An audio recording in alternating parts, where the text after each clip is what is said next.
Yeah. So व्यापारी शेती. तो बघा व्यापारी शेती commercial we are talking about the व्यापारी शेती आणि commercial farming. So what is this?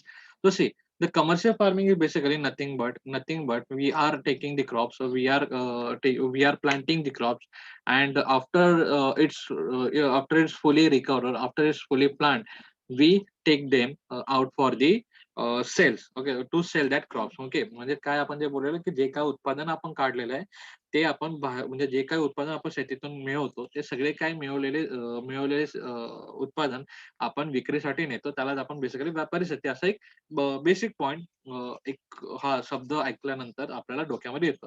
आता आपण त्याला एकदम एलॅबोरेट करून बघूया आणि एकदम परिपूर्ण आपण त्याला बनवूया, की एक्झॅक्टली आपण त्याला काय म्हणतोय, राइट? सो व्यापारी शेतीमध्ये विस्तृत धान्य शेती व मळ्याची शेती ही 2 प्रमुख प्रकार असतात. या प्रकारामध्ये शेतीमध्ये उत्पादन मुख्यतः व्यापारी तत्वावरती घेतले जातात. So what is saying, so see inter or extensive grains farming and the plantation agriculture are the two types of major types covered under the commercial farming. So म्हणजेच काय what they are saying, the commercial farming मध्ये हे जास्तीत जास्त जेव्हा आपण if suppose anyone is saying that he is doing the commercial farming म्हणजे जर एखादा व्यक्ती बोलत असेल any farmer is saying की I am doing मी व्यापारी शेती करत आहे. म्हणजे तो काय करत आहे, की त्याने जे काही उत्पादन घेतलेलं आहे, जे काही उत्पादन किंवा जे काही त्याने प्रोडक्शन घेतलेलं आहे, ते सगळे प्रोडक्शन तो जास्तीत जास्त बाहेर विकत आहे. आणि बाहेर विकणाऱ्या कोणत्या गोष्टी आहेत, तर काही क्रॉप्स असतील. क्रॉप्स म्हणजे काय food grains basically food grains. म्हणजेच काय धान्य, डाळी, अ, अ, गहू वगैरे हे तो जास्तीत जास्त बाहेर विकतो. त्याच्यासोबत प्लांटिंग ॲग्रीकल्चर सुद्धा म्हणजे कोणते ज्याप्रमाणे आपण ग्रीन हाऊसमध्ये बघितलेलं आहे, तर ग्रीन हाऊसमध्ये जास्तीत जास्त कमळ किंवा जास्तीत जास्त सुशोभित जे झाडं आहेत किंवा वेली वगैरे आहेत, तर ह्यांच्यात किंवा स्ट्रॉबेरीज वगैरे आहेत, तर ह्यांच्यात जास्तीत जास्त ह्याच्यामध्ये ग्रीन हाऊसमध्ये उत्पादन घेतलं जातं. तर या ग्रीन हाऊसमध्ये म्हणजे हरितगृहामध्ये जास्तीत जास्त उत्पादन ह्याचं घेतलं जातं. We have already see we have already read about that. आपण त्याच्याबद्दल बोलूया. तर बघा ह्याच्यामध्ये कोणते घेतले जातात, तर बघा लाली, जांभळा अशा प्रकारचे आर्थिक फायदा देणारे जे आहेत ते घेतात आणि औषधी वनस्पती त्याच्यामध्ये जास्तीत जास्त उत्पादन घेतलं जातं. सो सी म्हणजे काय ग्रीन हाऊस फार्मिंग किंवा ग्रीन हाऊस किंवा हरितगृह जी शेती आपण बोलतो, ती सुद्धा एक व्यापारी शेती म्हणूनच आपण बघू शकतो. कारण त्याच्यातून जास्तीत जास्त उत्पादन हा व्यापारासाठी बाहेर काढला जातो आणि म्हणजे विकण्यासाठी जास्तीत जास्त बाहेर काढला जातो. तर आता बघूया पुढे त्याच्यामध्ये 2 प्रकार आता सध्या पडलेले आहेत. 2 प्रकारमध्ये आपण पहिला प्रकार बघणार आहोत. तर त्याचं नाव आहे पहिलं पहिल्या प्रकारचं नाव विस्तृत शेती विस्तृत शेती म्हणजे काय extensive grain farming. The farm size is greater than the 200 acres. The farm size is greater than the 200 hectares. म्हणजे आता एक्सटेन्सिव्ह फार्मिंग बद्दलचे आपण फीचर्स बघत आहोत. म्हणजे काय विस्तृत शेतीचे काही कोणत्या गोष्टी आहेत, नवीन गोष्टी आहेत त्यांच्याबद्दल आपण माहिती घेतो. तर बघा बेसिकली काय होतं, तर बघा आता एक एक्झाम्पल मी देतो. जर शेतकऱ्याकडे कमी शेती असेल, कमी शेती म्हणजे काय 1 एकर, 2 एकर म्हणजे 1 हेक्टर किंवा 2 हेक्टर किंवा 3 हेक्टर जास्तीत जास्त आपण 3 हेक्टर किंवा फॉर सपोज आपण बोलूया 5 हेक्टर सॉरी 500 हेक्टर नाही 5 hectare. Just give me a moment. If suppose ते मी सेम सेम एक्झाम्पल मी तुम्हाला घेतो. आता हे बघा मी 2 फार्मर आहे. माझ्याकडे 2 फार्मर आहे. ओके. तर 2 फार्मरमध्ये बेसिकली आपण बघूया हा एक फार्मर आहे आणि हा एक फार्मर आहे. तर हा एक दोघे फार्मरमध्ये आपण बघूया. तर या फार्मरमध्ये पडे फक्त 5 हेक्टर्स जमीन आहे. फक्त 5 हेक्टर्स आहे आणि हेक्टर्स हे काय? तर जमीन मोजण्याचं एक युनिट आपण ज्याला एकक आपण जे बोलतो ते आपण बोलूया. ठीक आहे. So there is the 5 hectares for this farmer and second फार्मरकडे एकदम मस्त 200 हेक्टर्स पर्यंत त्याच्याकडे जागा आहे. 200 हेक्टर्स त्याच्याकडे जागा आहे. तर बेसिकली बघा 5 हेक्टर्स ही खूप कमी जागा आहे आणि या कमी जागेमध्ये जे पण काय उत्पादन घेते हे फक्त त्याच्याकडे म्हणजे त्या फार्मरकडे आणि त्याच्या फॅमिलीला होईल तेवढेच उत्पादन किंवा तेवढंच प्रोडक्शन तो घेऊ शकतो. त्याच्या फॅमिलीला होईल तेवढंच प्रोडक्शन तो इथं घेऊ शकतो. ओके. बट इन 200 हेक्टर्स परंतु 200 हेक्टरमध्ये तो काय करू शकतो, की त्याच्या फॅमिलीला जे काही लागणार आहे किंवा जे काही प्रोडक्शन त्याला लागणार आहे, ते फक्त तो जास्तीत जास्त 5 हेक्टर्स किंवा सपोज आपण 10 हेक्टर्समध्ये घेऊ शकतो. किंवा इन केस आपण जर जास्त त्याची खूप मोठी फॅमिली असेल, तर आपण बेसिकली बोलू शकतो 50 हेक्टर 50 हेक्टर्स पर्यंत तो जे काही उत्पादन आहे, तो घेऊ शकतो. बट उरलेले जे 150 आहे, ते 150 हेक्टर्सचं तो काय करू शकतो, तो ही विल कमर्शियलाइज धिस. तर तो काय करेल त्या जमिनीला व्यापारीकरण करेल. त्याचं तो व्यापारीकरण करेल. म्हणजे तो काय करणार, तर 150 हेक्टर जमिनीमध्ये जे काही उत्पादन आलेलं असेल, ते सगळं उत्पादन तो बाजारात विक्रीला आणणार.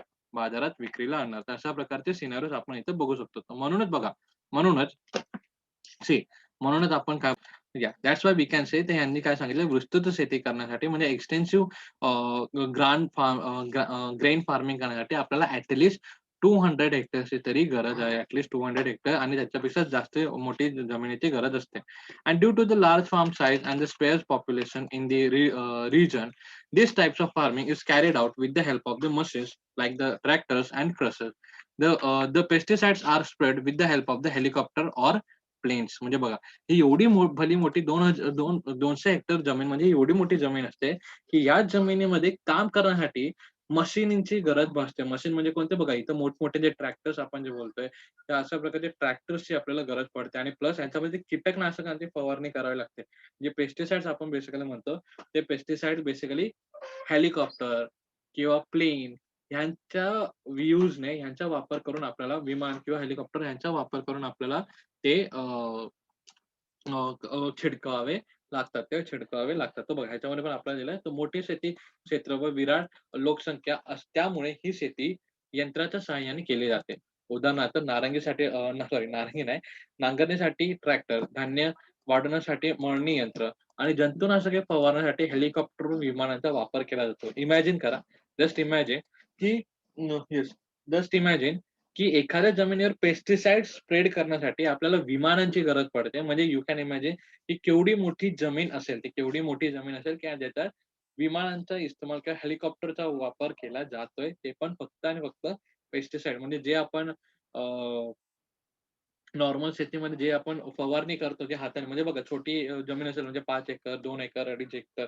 तर ह्या जे जमीन असते, या जमिनीमध्ये जर आपण फक्त माणूस चालत-चालत आपण हे करू शकतो. बट त्या ज्या कमर्शियल जमिनीमध्ये किंवा कमर्शियल लँडमध्ये विमानांचा वापर केला जातो. नंतर बघा, एक पीक पद्धती हे या शेतीतील विशिष्ट एक पीक पद्धती ही या शेतीतील ठळक वैशिष्ट्य आहे. म्हणजे बघा, एक पीक पद्धत म्हणजे सिंगल क्रॉप त्याच्यामध्ये घेतला जातो. म्हणजे मोनोक्रॉप त्याला आपण बेसिकली बोलूया. Single crop means what?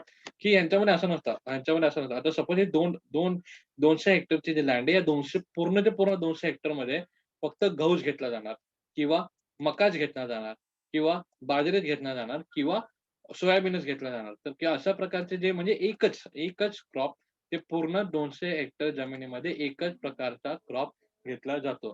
200 hectare जमिनीमध्ये एकाच प्रकारचा क्रॉप घेतला जातो. तिथं वेगवेगळ्या प्रकारचा क्रॉप तिथे घेतला जात नाही. परंतु बघा, जर आपली छोटी जर लँड असेल, तर छोटी लँडमध्ये आपण घेऊ शकतो. बट मोठ्या लँडमध्ये त्याच प्रकारचं घेता येत नाही. ओके. घेता येत नाही. ठीक आहे.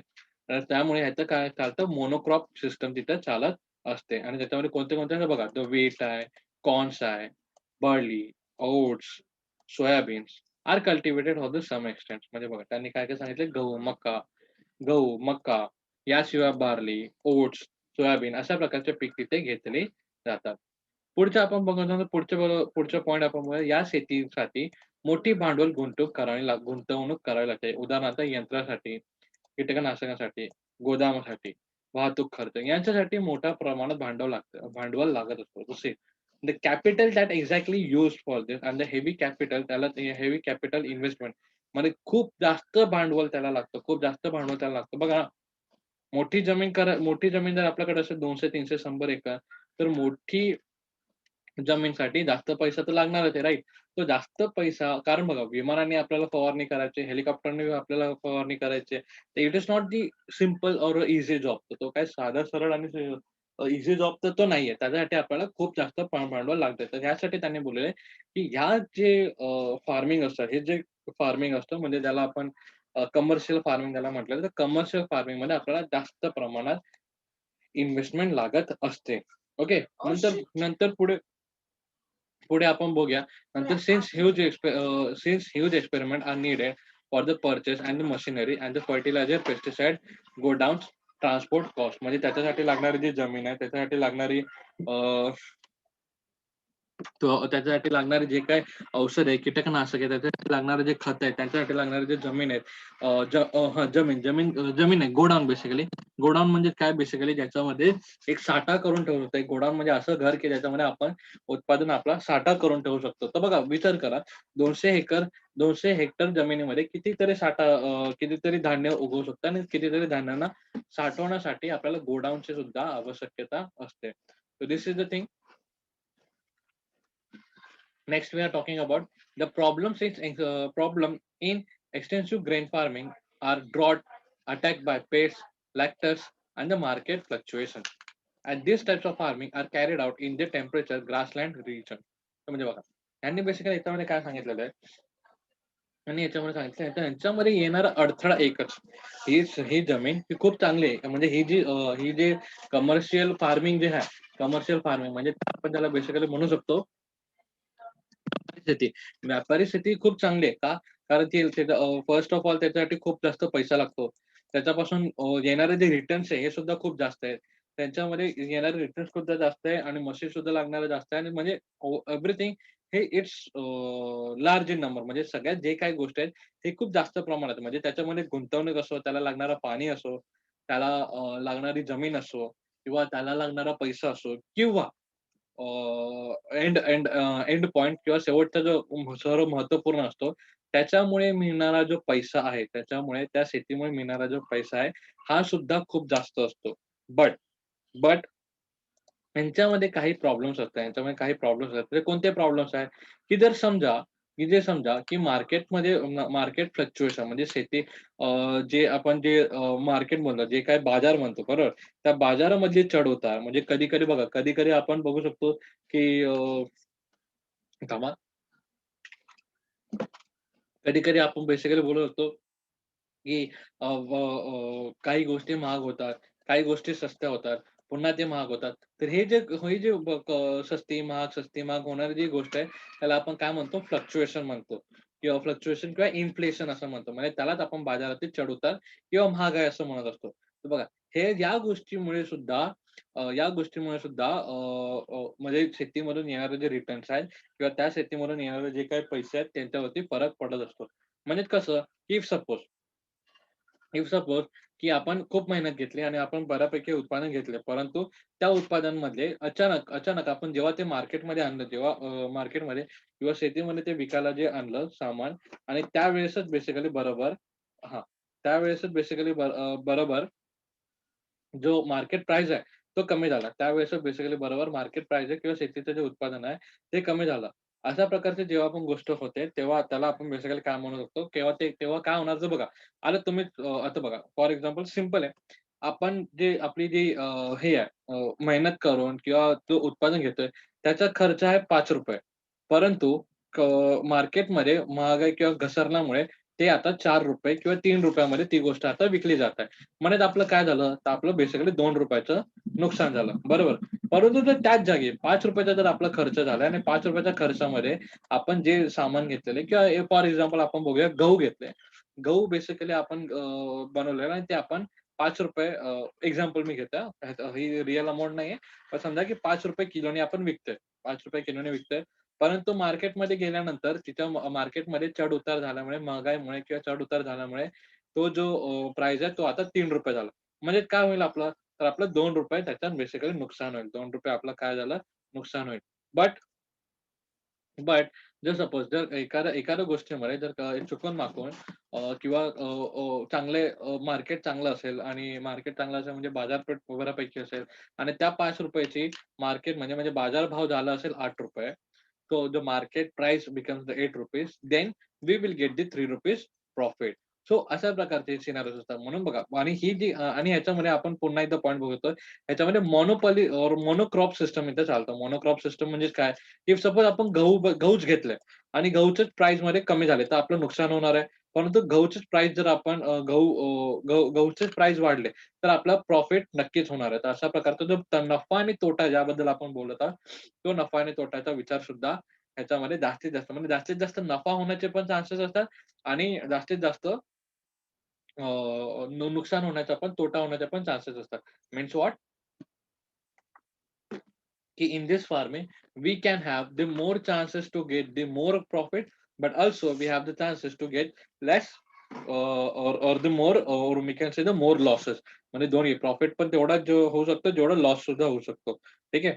नेक्स्ट यांनी बोललेलं की ही जी लँड आहे किंवा हे जे कमर्शियल लँडिंग आहे किंवा commercial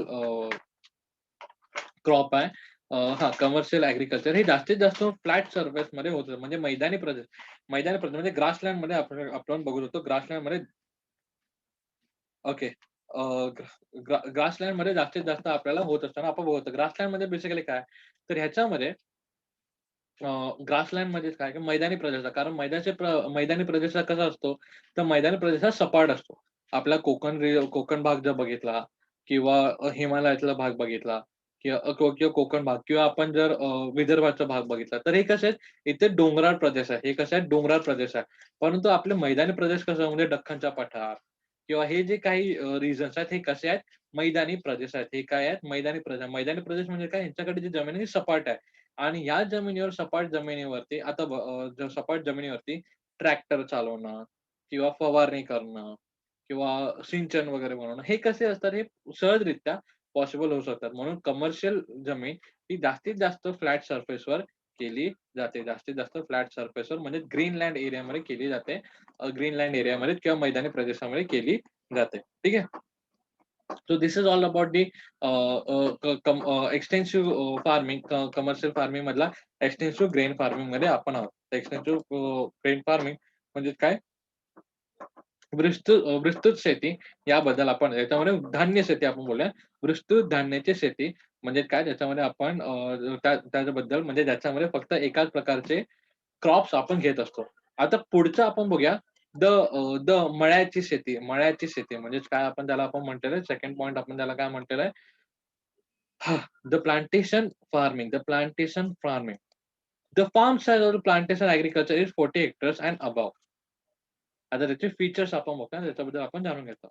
As the plantation agriculture is practiced in the hilly tracts, use of machines is not possible. Use of machine is not possible, and hence the local manpower become the important. The crops for which the geographical condition is favorable is planted.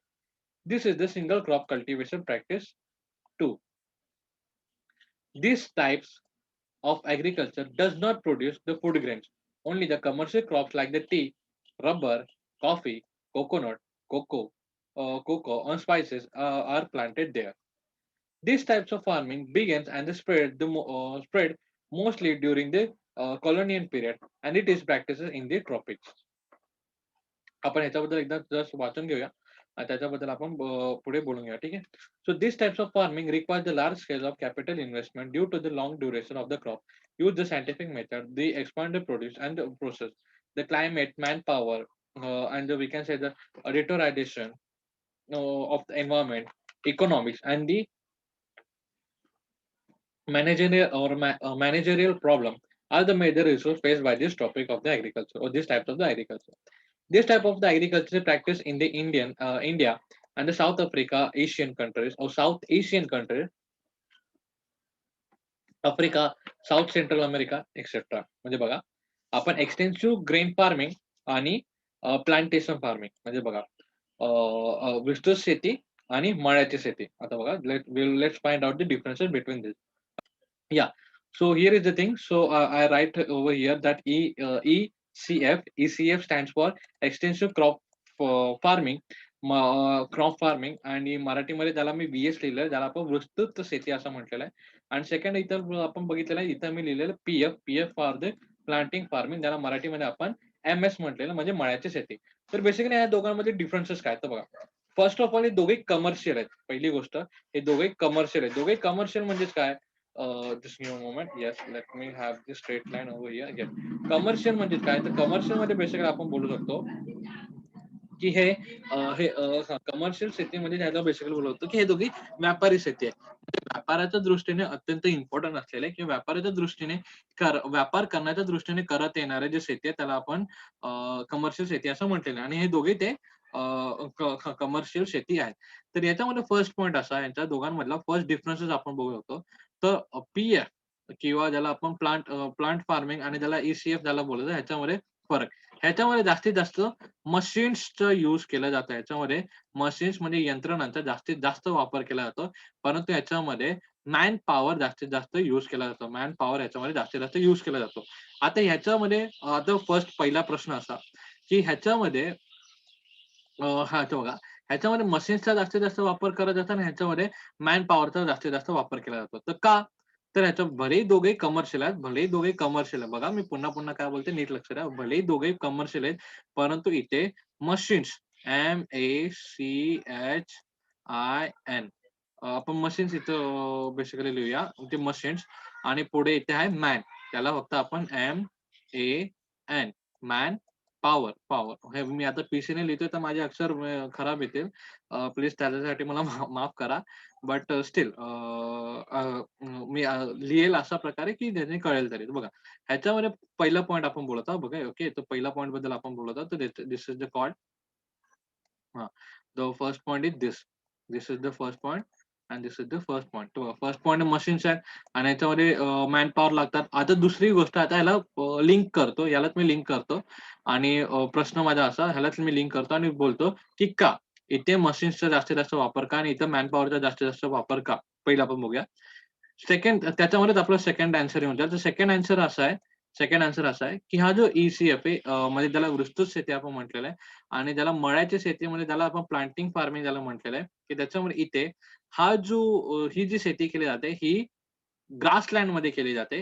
Grassland म्हणजेच काय, की सरळ सपाट जी जमीन असते त्याच्यामध्ये मैदानी प्रदेशामध्ये ही शेती केली जाते, विस्तृत शेती.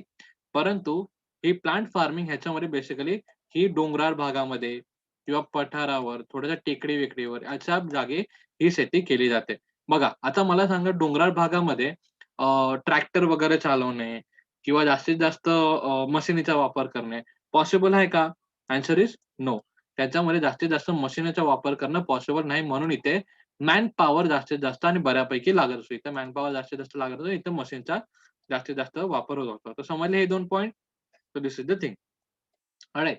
आता आपण थर्ड बघूया. थर्ड गोष्ट. आता थर्ड गोष्ट काय आहे? थर्ड गोष्ट काय आहे? ह्याच्यामध्ये कॅपिटल ह्याचं पण जास्त लागतं कॅपिटल. इथं सुद्धा कॅपिटल म्हणजे जे भांडवल आहे कॅपिटल आता मी बेसिकली कॅपिटल बोलतोय. कॅपिटल म्हणजे इंग्लिशमध्ये कॅपिटल आपण म्हणूया. कॅपिटल जर आपण इकॉनॉमिकली म्हणजे जेव्हा आपण हां, आय नो की कॅपिटलचा अर्थ बेसिकली काय होते, एक राजधानी म्हणून होते. परंतु जेव्हा आपण इकॉनॉमिकल म्हणजे अर्थशास्त्र किंवा आपण पैशाच्या बाबतीत जेव्हा पण आपण कॅपिटल बोलत असतो, त्याला आपण भांडवल असं म्हणतात. ठीक आहे. So this is the capital. Here is the capital.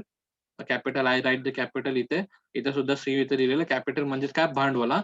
Capital म्हणजे काय भांडवल. आता ह्याच्यामध्ये भांडवल का लागतं? ह्याच्यामध्ये भांडवल मशीन्स वेगवेगळे फर्टिलायझर्स, मशीन्स, फर्टिलायझर, पेस्टिसाइड्स हे घेण्यासाठी इथे जास्तीत जास्त पैशांचा वापर होत असतो. परंतु इथे इथे इथे पैशाचा वापर कोणत्या गोष्टीमध्ये होतो? तर मॅन पॉवर झाली. त्यानंतर सायंटिफिक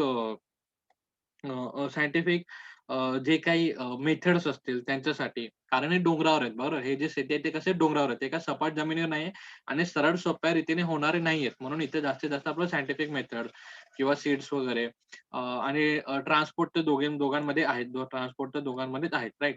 तर हे जे काही गोष्टी आहेत त्यांच्यामध्ये त्यांच्यासाठी इथे जास्तीत जास्त खर्च होत असतो. ठीक आहे. हे जे काही पॉइंट झाले हे झाले पहिले 3 पॉइंट. आता पुढचे काही पॉइंट्स आपण बघूया. तर पुढचे काही पॉइंट्स आहेत त्याच्यामध्ये आपण डिफरन्सेस बघूया. Okay. So see what are the differences again? तर ह्यांच्यामध्ये बघा हे मी मैदानी आणि हे ठेवतो. मैदान इथे ठेवतो. ठीक आहे. आणि बाकीचं मी हे करतो, व्हॅनिश करतो. रफ करतो. Right. Just give a moment. Okay, cool. So yes. So next point आता बघूया. ह्याच्यामध्ये हे बघा हे डोंगरावर होतात, हे साध्या जमिनीवर होतात. ह्याच्यामध्ये मॅन पॉवर लागते, ह्याच्यामध्ये मशीन पॉवर लागते. हे पॉइंट कळालं. ह्याच्यावर कॅपिटल म्हणजे भांडवल. ह्याच्यामध्ये वेगळ्या गोष्टीसाठी भांडवल लागतो आणि त्यासाठी वेगळ्या गोष्टीसाठी भांडवल लागतं. हे झालं. आता ह्याच्यामध्ये आपण बघूया प्रॉब्लेम्स. प्रॉब्लेम्स म्हणजे काय? तर ह्याच्यामध्ये प्रॉब्लेम्स आपण बघूया. प्रॉब्लेम्स कसे येतात? त्यांच्यामध्ये लॉस होण्याचे चान्सेस प्रॉब्लेम्स म्हणजे काय? लॉस होण्याचे चान्सेस कुठे? इथं बाजारपेठ आपण बघितलं, बाजारातले भाव, नंतर दुष्काळ, जर समजा लोकटस अटॅक झालं, म्हणजे किडे जर पडले किंवा किड्यांचं अटॅक जर झालं, तर ह्यांच्यामुळे ह्यांची पूर्णच्या पूर्ण शेती खराब होण्याचे चान्सेस असतात. हे एक पॉइंट झाला. ह्यांच्यामुळे इथलं नुकसान होऊ शकतं. परंतु या ठिकाणी अ, हां, या ठिकाणी कोणत्या कोणामुळे होतं, तर पूर, वातावरणातील काही बदल आणि अजून एक पॉइंट इथं आपल्याला दिलेला आहे, की जर मॅनेजमेंट जर त्यांचा जो व्यवस्थापन जर व्यवस्थित झालं नाही, त्यांचं व्यवस्थापन जर व्यवस्थित झालं नाही, बघा मी पुन्हा एकदा बोलतोय, ह्यांच्यातलं व्यवस्थापन जर व्यवस्थित झालं नाही, म्हणजे त्यांची मॅनेजमेंट जर व्यवस्थित काम केली नाही, तर तिथे नुकसान होण्याचे चान्सेस असतात. कारण यांना व्यवस्थित मॅनेज होणं गरजेचं आहे. का? कारण हे फर्स्ट ऑफ ऑल डोंगराळ भागात आहेत. हे काय सपाट नाही आहे, म्हणजे ते सरळ सोपं करणं त्यांना पॉसिबल नाही. ठीक आहे. आणि अजून एक आता जो मेन पार्ट आहे, मेन पार्ट त्याच्याबद्दल आपण बोलून घेऊया. तर ही जी शेती आहे म्हणजे ई बद्दल जे आपण बोलतो म्हणजे विस्तृत शेतीमध्ये धान्य घेतले जातात. जास्तीत जास्त धान्य घेतले जातात. म्हणजेच कोणते धान्य? बेसिकली ज्याला आपण गहू, मका means wheat or we can say wheat, corns. Then we have the yes. then we have the soybeans. अशा प्रकारचे जे क्रॉप्स आहेत ते तिथं जास्तीत जास्त घेतले जातात. बट इन प्लांटेशन फार्मिंग म्हणजेच काय मवाळ शेती. मवाळ शेती ही जास्तीत जास्त कुठे घेतली जाते? जास्तीत जास्त कशी घेतली जाते? हां, त्याच्यामध्ये काय घेतलं जातं? तर त्याच्यामध्ये चहा, कॉफी किंवा चहा, कॉफी अशा प्रकारचे जे आपण हे बोलू शकतो किंवा स्ट्रॉबेरी अशा प्रकारचे जे शेती आहे अशा प्रकारची शेती त्याला बेसिकली बोललो होतो, की अशा प्रकारचे जे पीक आहेत, हे तिथे जास्तीत जास्त घेतले जातात. ठीक आहे. आणि ही जी शेती आहे, प्लांटेशन शेती किंवा मवाळ शेती ज्याला आपण म्हणतोय. मवाळ शेती कुठून आली माहिती आहे आपल्या भारतामध्ये? तर मवाळ शेती ही आपल्याकडे इंग्रजांमुळे ही जी शेती पद्धती ही आलेली आहे. तर आपल्याला माहिती होतं तर बघा ते कसं काय? तर बघा इंग्रजांनी काय केलं होतं, इंग्रजांनी आपल्याला हे नीळ वगैरे पिकवण्यासाठी आपल्याला सक्ती केली असेल. आपण इतिहासामध्ये जर वाचलं तर आपल्याला माहिती असेल, की माहिती आहे, की इंग्रजांनी आपल्या शेतकऱ्यांवर जबरदस्ती केली होती, की तुम्ही जास्तीत जास्त नीळ किंवा किंवा नीळ नीळ किंवा आपण जो गोधडीचा जो कपडा असतो, तो जो कपडा किंवा त्याचं धान्य किंवा कॉटन्स हे जे जास्तीत जास्त लागणारे जे काही गोष्टी आहेत, म्हणजे पीक आहेत, हे जास्तीत जास्त घेण्यासाठी आपल्या भारतीय शेतकऱ्यांवर जबरदस्ती केली होती. They force us to go for the crops for their choices, right? So basically we can say this plantation farming or this types is actually come from the Britishers and that's why we called as ती हे कॉलोनायझेशन मधून आलेली शेती म्हणजे वसाहतीवाद मधून आलेली ही शेती आपल्याला बघू शकतो. म्हणजे वसाहत आपल्यावरती कोणाची वसाहत होती? ऑब्व्हियसली आपल्या सगळ्यांना माहिती आहे, की ही जी शेतीमध्ये जबरदस्ती करणारी वसाहत आपल्यावरती एकच होती, ती आहे म्हणजे ब्रिटिश. ठीक आहे? ती म्हणजे British. So this is the thing. आता हे आपण बघूया आणि ही जमीन आता कुठे-कुठे घेतली जाते तेही आपण बघणार आहोत. ठीक आहे? So this is the thing. तर बघा ह्याच्या मवाळ शेतीमध्ये आपण बोललो बघा ह्याच्यामध्ये चहा, रबर, कॉफी, नारळ, कोको, मसाल्याचे पदार्थ अशा प्रकारचे जास्तीत जास्त इथे घेतले जातात. अशा प्रकारचे जे पिक्स आहेत ते जास्तीत जास्त इथं घेतले जातात. Means what? Which types of thing to see the rubber, coffee, coconut, tea, cocoa and the spices म्हणजे मसाल्याचे पदार्थ या शेतीमध्ये जास्तीत जास्त घेतले जातात. So this is the types of thing आणि या शेतीची जास्तीत जास्त प्लांटेशन कुठे होतात? तर बघा म्हणजे ही शेती कुठे-कुठे घेतली जाते? तर south Asian countries, Africa, Africa, India, south central America या ठिकाणी जास्तीत जास्त ही अशा प्रकारची शेती घेतली जाते. अशा प्रकारची कमर्शियल फार्मिंग किंवा अशा प्रकारची शेती तिथं घेतो बघा. एक्सटेन्सिव्ह ग्रेन फार्मिंग आणि त्या प्लांटेशन फार्मिंग याबद्दलचे आपण डिफरन्सेस पण बघितलेले आहे आणि विस्तृत शेती आणि मवाळीची शेती यांच्याबद्दल आपण डिफरन्सेस दोघे सुद्धा बघितलेले आहे. ठीक आहे. I hope you guys understand this lesson. तुम्हाला हा लेसन कळाला असेल. इन केस नो तुम्हाला काही डाऊट असेल तर तुम्ही विचारू शकता. ठीक आहे.